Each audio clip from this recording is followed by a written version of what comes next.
Welcome to Malifaux University.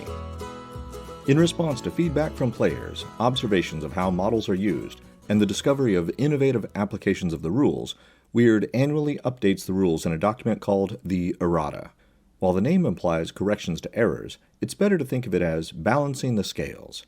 This video will explain simply how the February 2022 Errata changed the rules, and will present them in a logical grouping which departs from the sequence of the Errata document, since related rules are sometimes scattered throughout the Malifaux rulebook.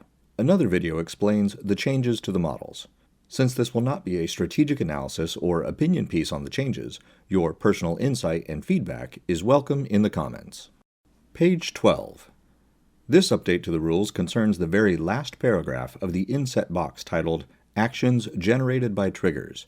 It used to say, bonus actions generated by triggers may be taken even if the model has already taken a bonus action during the current activation. With the introduction of new models with the Malifaux Burns rulebook and the new Errata changes to mini-models, there are several ways a model might wind up taking an extra bonus action. The rule now says, bonus actions generated by actions, abilities, or triggers may be taken even if the model has already taken a bonus action during the current activation and do not count against a model's one bonus action per activation limit. We can see this in Charles Hoffman's Emergency Power Transfer Bonus Actions Mask trigger, which says, take this action again. It's a bonus action generated by a trigger in a bonus action, so it's okay. The same rule that says actions generated by triggers cannot declare triggers still applies to bonus actions, though. Another example is English Ivan, double agents stick to the plan bonus action, which heals a friendly model and lets it take a bonus action. The bonus action that model takes during English Ivan's activation will not count against its limit of one bonus action per activation, since it was generated by English Ivan's bonus action. Where we do not see this taking place is on Ophelia LaCroix Overloaded. Her Hold These For Me ability says friendly models within 2 inches of Ophelia may take a bonus action to attach an arsenal upgrade to themselves or another nearby model. This ability does not give Ophelia or those models a free bonus action, but rather allows them another option for a bonus action during their individual activations, which would take the place of their regular bonus actions. Another negative example is on the new Mole Man ability, Through the Mountain. This ability lets members of the Mole Man's crew remove a tunnel marker and then take the Mole Man's tunneling bonus action, but it does not generate a free bonus action for them. We'll skip page 22 and come back to it in a minute. On page 23 we find several changes. The text box for special restrictions has been renamed Action Restrictions, an umbrella term, and the text within it has been rewritten to clarify the rule soup that the italics on actions, triggers, and abilities has been thus far. The rules now clearly divide the italics up into special restrictions and targeting restrictions, with costs being a third aspect of italics rules. Great examples of these can be found on the back of Seamus's card. His 50 caliber flintlock pistol has the special restriction of once per activation. His secret passage tactical action has the special restriction of only being usable within 1 inch of blocking terrain. His Terrorize attack has a targeting restriction, limiting it to enemy models only.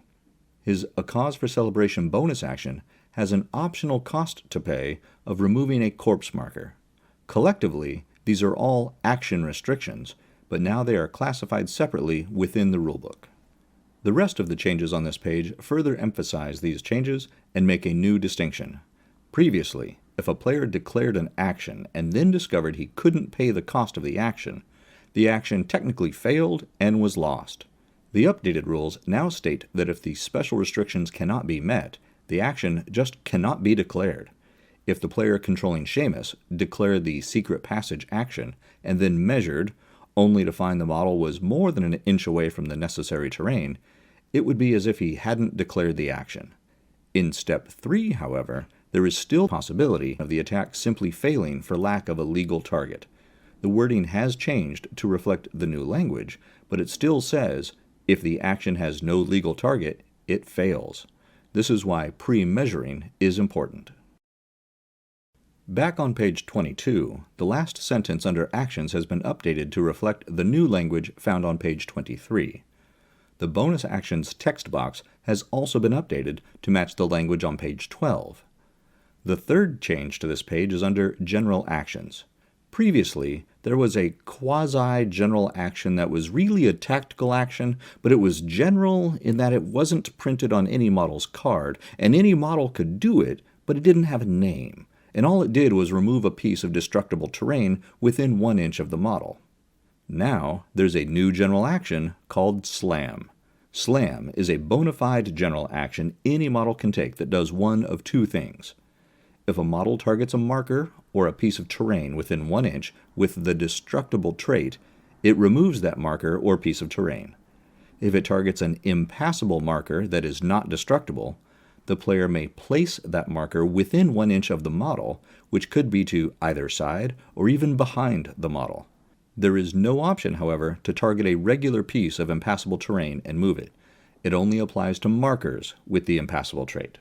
If Angelica Durand found herself in this corner of the playing area when Charles Hoffman, inventor, moved one of his blocking and impassable pylon markers, she would be trapped behind this destructible barrel and this impassable rock. Previously, her only options would be to use the famous unnamed action to remove the barrel. Now, Slam lets her target the pylon marker. It's impassable, but it is not destructible, so she could heft the thing over her shoulder and place it within 1 inch of herself in the corner, opening up her way out and putting the pylon marker in a position less desirable for Charles Hoffman. Skipping over to page 37, we see the text about destructible terrain has been updated to mention the new Slam general action from page 22. Back on page 25, the little paragraph on healing has been greatly expanded. Some newer models, abilities, and actions have specific language related to the healing process, so it was necessary to update this section of the rulebook to illustrate these distinct steps. First, we determine the amount to be healed. If the action or ability says heals 1 or heals 2, then it's simple.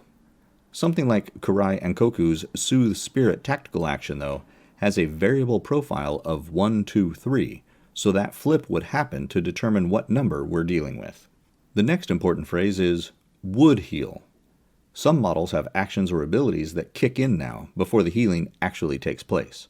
Type would heal into the search bar of the Crew Builder app to see what some of these look like, but a popular example is Jedza.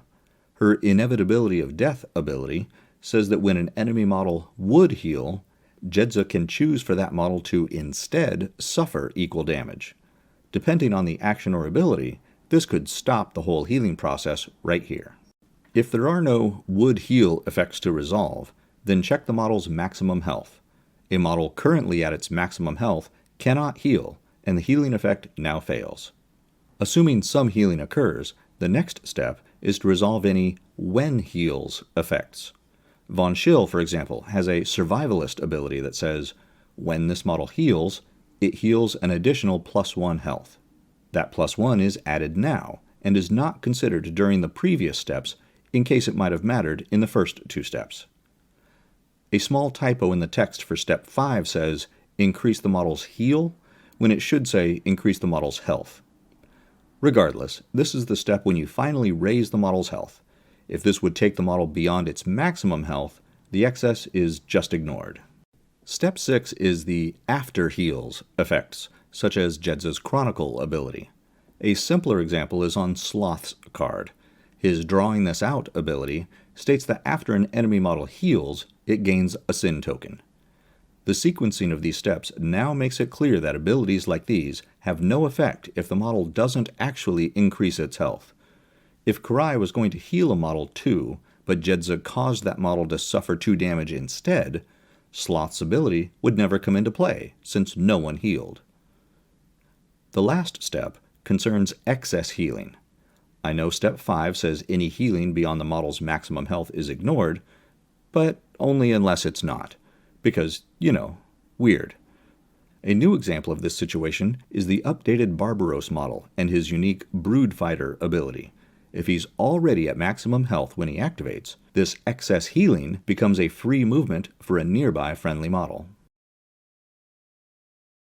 There is only one change to the rules on page 29, but it's made twice. The burning and poison conditions now both can do a maximum of 5 damage. That's not to say the maximum the condition may reach is +5 though. Remember, it's at poison or burning +1 that the condition does 1 damage in the end phase. You have to be at +4 to do 2 damage, +7 to do 3 damage, +10 to do 4 damage, and you have to be all the way up to +13 to do 5 damage. If somehow you get beyond that, it still won't do more than 5 damage at the end of a single turn. Poison still lowers itself after doing damage, while burning just keeps on going. Now, it's far more likely that another game effect will magnify or increase the damage up to 5 before a model actually gets to +13 on one of these. Look at the Brewmaster. He can give poison with 3 of his 5 actions, so it's pretty easy for him to get someone's poison condition up to +5 or so. Then he has the alcohol poisoning ability, which says that when a nearby enemy model takes damage from poison, it takes 1 more damage. Well, his blood poisoning bonus action does damage equal to the target's poison condition value. So if the target were already at +5, alcohol poisoning would bump that up to 6 damage. The new rules eliminate that catastrophic possibility and set a maximum of 5 damage. The last page to receive changes is page 33. Here we see the language under once per effects was changed to match the text of the action restrictions introduced on page 23. Another sentence was added to the choosing to suffer damage or be killed paragraph, though. The rule still prevails that a model may not deliberately suffer enough damage to kill itself. However, the new line adds that a model under enemy control, like from an obey action, still may not kill itself this way, even though it is the opposing player that controls it and makes the choices for the model. Those are the rules updates from the February 2022 Errata. Your feedback, opinions, and analysis are welcome in the comments. If you haven't already, join us on Patreon for early, ad-free access to all new content, and be sure to stop by the Malifaux University gift shop for the latest in Malifaux-themed shirts, hoodies, drinkware, and more. Links are in the notes below. And remember, play friendly games, keep it simple, and have fun.